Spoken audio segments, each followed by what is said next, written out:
रथ यात्रा 7 जुलाई को मनाई जाएगी, जिसके लिए तैयारियां तेज हो गई है। धमतरी में 106 साल से भगवान जगन्नाथ की रथ यात्रा निकाली जा रही है। यहाँ पर महोत्सव के रूप में रथ यात्रा पर्व को मनाया जाता है, जिसकी शुरुआत हो चुकी है। शनिवार को भगवान जगन्नाथ को स्नान करवाया गया। मान्यता के अनुसार भगवान जगन्नाथ स्नान के बाद अस्वस्थ हो जाते हैं और क्वारंटाइन में चले जाते हैं। जगदीश मंदिर के पुजारी ने बताया कि उड़ीसा के कलाकारों द्वारा भगवान बलभद्र, माता सुभद्रा और प्रभु जगन्नाथ स्वामी को नए स्वरूप में तैयार किया जाता है। उसके बाद प्राण प्रतिष्ठा के बाद भगवान जगन्नाथ दर्शकों को दर्शन देते हैं। रथयात्रा महोत्सव का विधिवत शुभारंभ महाप्रभु के महास्नान के साथ हुआ। इस अवसर पर विशेष पूजा अर्चना के साथ धमतरी में मठमंदिर चौक स्थित भगवान जगन्नाथ मंदिर में विविध कार्यक्रम भी आयोजित हुए। श्री जगदीश मंदिर ट्रस्ट द्वारा रथयात्रा पर्व को महोत्सव के रूप में मनाया जा रहा है। इसका विधिवत शुभारंभ आज जगदीश मंदिर में स्थित महाप्रभु जगन्नाथ, माता सुभद्रा एवं भैया बलभद्र के महास्नान के साथ हुआ। महास्नान के दौरान आयोजित विशेष पूजा में बड़ी संख्या में भक्तगण शामिल हुए। मान्यता के अनुसार भगवान जगन्नाथ स्नान के बाद बीमार हो जाते हैं, जिसके बाद वह क्वारंटाइन में चले गए हैं। अब वह 6 जुलाई को दर्शन देंगे। महोत्सव के अनुसार 2 जुलाई से महाप्रभु को औषधियुक्त काढ़ा दी जाएगी। 5 जुलाई तक भक्तों को भी काढ़ा वितरण किया जाएगा। 6 जुलाई को हवन पूजन के साथ महाप्रभु भगवान जगन्नाथ की प्रतिमा का पुनः प्राण प्रतिष्ठा किया जाएगा। बताया गया कि 7 जुलाई को भगवान जगन्नाथ की विशेष पूजा महाआरती के बाद भव्य रथ यात्रा निकाली जाएगी। इस बीच सैकड़ों क्विंटल विशेष भोग गजामुन का प्रसादी वितरण किया जाएगा। रथ यात्रा जगदीश मंदिर से शुरू होगी, जो मुख्य मार्ग से हुए विंध्यवासिनी मंदिर के बाजू जनकपुर में संपन्न होगी। ऐतिहासिक रथ यात्रा में हजारों भक्त शामिल होकर अपनी आस्था प्रकट करेंगे।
श्याम राधे राधे घन श्याम राधे राधे श्याम राधे राधे घन श्याम राधे राधे निकुंज माधि राधे घन श्याम राधे राधे निकुंज माधि राधे घन श्याम राधे राधे श्याम राधे राधे घन श्याम राधे राधे श्याम राधे राधे घन श्याम राधे राधे निकुंज माधि राधे घन श्याम राधे राधे धमतरी माधि राधे जगन्नाथ राधे जगन्नाथ।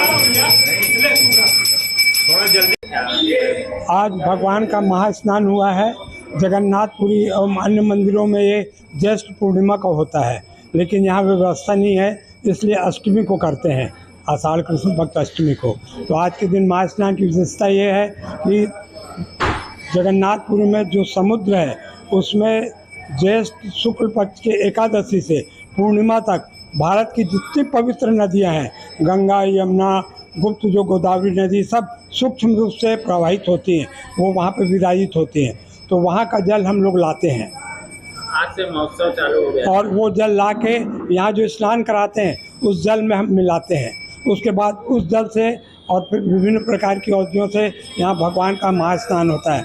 रथ यात्रा का पर्व आज से विधिवत प्रारंभ हो गया है। आज महास्नान के बाद भगवान, एक ऐसी मान्यता है कि वो अस्वस्थ हो गए हैं, तो उनके लिए दिव्य औषधि स्वरूप काढ़ा का भोग लगेगा। अभी नया स्वरूप बनेगा। उड़ीसा से चित्रकार आते हैं, वो भगवान का नया स्वरूप बनाएंगे। 3 दिन लगता है। 3 दिन के बाद जब पूरा नया स्वरूप बन जाएगा तब वो दिव्य औषधि भोग लगेगी और वो प्रसाद के रूप में वितरित की जाएगी। हजारों लोग आते हैं, सुबह से 7:30 से 10:30 तक के सबको प्रसाद वितरित किया जाएगा। भगवान कब दर्शन देंगे आप? भगवान का जो पुनर्दर्शन है वो नेत्र उत्सव या पुनर्प्राण प्रतिष्ठा कहलाती है। ये 6 जुलाई शनिवार को होगा और 7 जुलाई को रथ यात्रा प्रारंभ होगी। यहाँ से तैयारी लगभग पूरी है। तैयारी पूर्णतः तैयार है, कोई दिक्कत नहीं है उसमें। जी बताएंगे क्या उत्सव मनाया जा रहा है? नीलाचल निवासाय नित्याय परमात्मने बलभद्र सुभद्राभ्याम जगन्नाथाय ते नमः। जगन्नाथ पंचायतन देव भगवान की जय। जैसा कि विदित है कि धमतरी में जो जगन्नाथ जी महाराज विराजमान हुए आज 106 वर्ष पूर्ण हो रहा है और इस उपलक्ष्य में प्रति वर्ष की तरह इस वर्ष भी भगवान का महास्नान हो रहा है। पूर्णिमा का दिन तो अंदर महास्नान हो चुका। आज सभी भक्तों के सन्मुख भगवान पधार करके हम सबको कृपा पात्र बनाते हुए भगवान ने हम सब की कृपा बरसाई है और आज प्रत्यक्ष हम सब भगवान को स्नान करा पाए, ये हमारा सौभाग्य है। आज के पश्चात महाप्रभु रुग्ण हो जाएंगे और परसों से यहाँ सुबेरे 5 बजे काढ़ा की प्रसादी वितरण की जाएगी।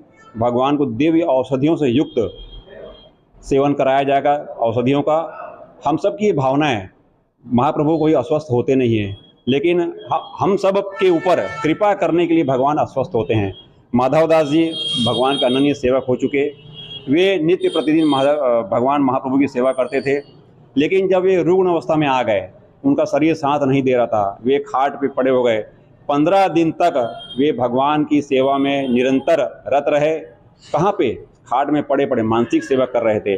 तब भगवान महाप्रभु जगन्नाथ जी ने करुणा की उनके ऊपर और उनको आशीर्वाद दिया, हे भक्त, हे माधव दास जी, आप आइए, मैं आपकी सेवा करना चाहता हूँ। इसलिए भगवान जब उनकी सेवा करने चले गए तो श्री मंदिर में कोई नहीं था। तो भगवान के जब सब लोगों ने देखा क्या हो गया क्या हो गया, तब ये भगवान महाप्रभु जगन्नाथ जी अपने सेवक भगवान स्वयं माधव दास जी की सेवा करने चले गए, उनकी पूरी दैनिक क्रिया पूरी करने लग गए। ऐसे हमारे अहेतुक के कृपा पात्र भगवान जगन्नाथ जी का हम आज महास्नान का कार्यक्रम पूर्ण कर रहे हैं।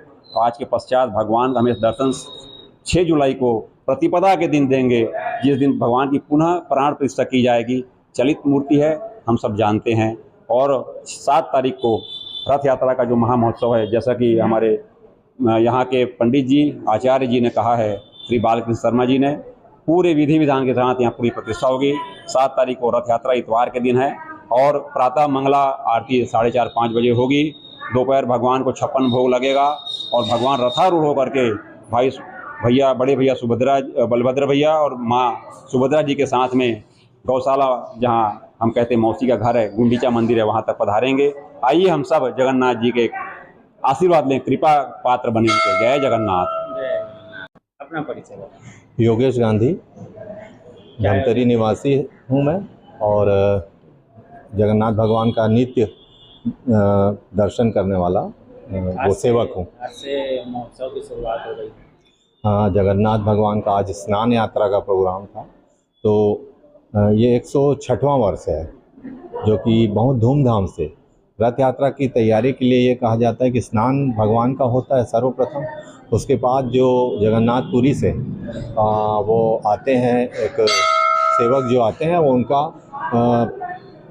उसमें रंग करते हैं भगवान को, कलर, अब क्या बोलना चाहिए, कलर चढ़ाते हैं भगवान के ऊपर और वहीं से वो कलर आता है और वो जो भगवान की मूर्ति है उसको नया स्वरूप प्रदान करते हैं। और इसके पश्चात भगवान स्नान के पश्चात उनको जो प्रतिवर्ष अनुसार जो उनको तबीयत जो थोड़ी गड़बड़ होती है, इसलिए वो भगवान 7 दिवस के लिए विश्राम करते हैं। उसके पश्चात 7 जून को जैसे रथ यात्रा के दिन बाहर आएंगे, उस दिन हवन पूजन आदि होगा।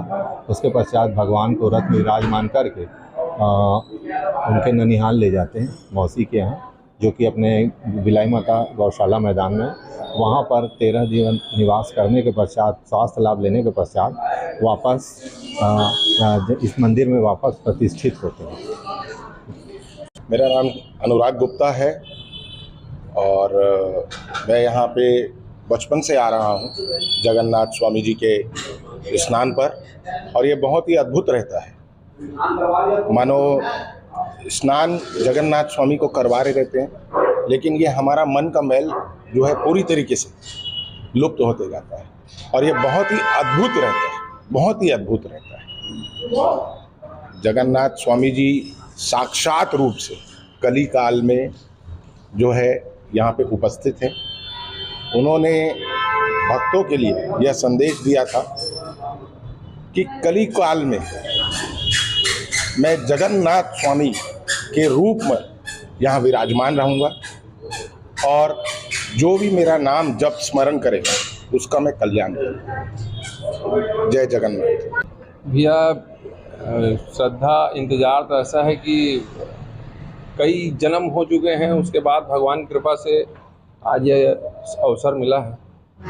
इंतज़ार तो खूब रहता है, अब इसको शब्दों में बयान नहीं कर सकते, भाव की बात है ये।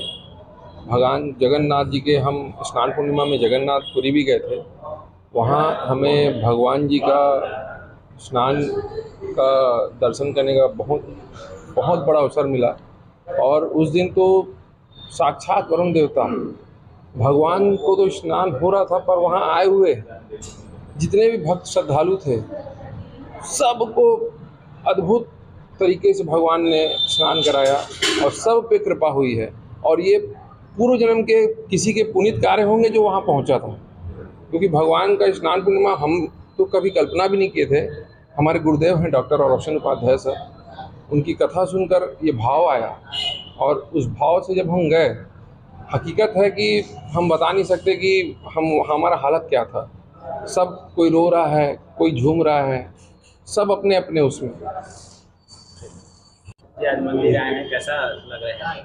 ये भगवान की अद्भुत कृपा है इस कली काल में कि मानव जाति के कल्याण के लिए भगवान स्वयं, उनका वचन है कि जैसे अब भगवान जब देह त्यागे तो बोल के गए कि मैं इस कली काल में श्री जगन्नाथ जी के रूप में विराजमान रहूँगा और अपने भक्तों का, संपूर्ण प्राणियों का कल्याण करूँगा।